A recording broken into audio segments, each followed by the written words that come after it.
Buona giornata a tutti voi cari amici sportivi di World Sardinia TV. Quest'oggi siamo allo stadio dell'Olympiakos, nella zona riservata all'interno del museo della società ellenica, riservata proprio ai caduti che nel 1981 purtroppo persero la vita durante un derby tra la formazione dell'Olympiakos e la EK Atene. Ben 21 persone persero la vita, 55 feriti, è la tragedia più grave avvenuta in Grecia e tra le più gravi in assoluto nella storia del calcio al mondo. Siamo alla vigilia di questo derby, domani sarò proprio in diretta alle 20:30 ore locali, 19:30 ora italiana, sarò in diretta per il derbissimo allo Stadio Olimpico di Atene tra la formazione della EK Atene e dell'Olympiakos Pireo. È una partita sentitissima, naturalmente noi ringraziamo proprio la società ellenica per l'invito per questo nostro reportage del calcio greco. Grazie a tutti per la cortese attenzione, l'appuntamento è per domani, la linea che può tornare alla regia.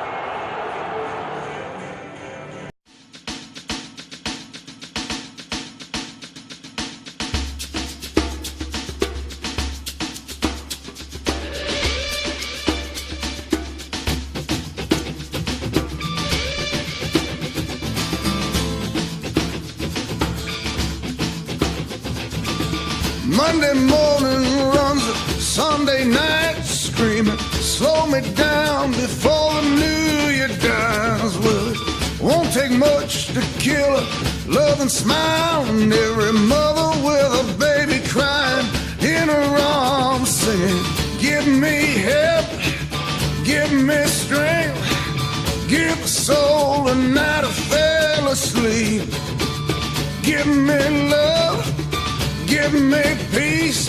Don't you know these days you pay for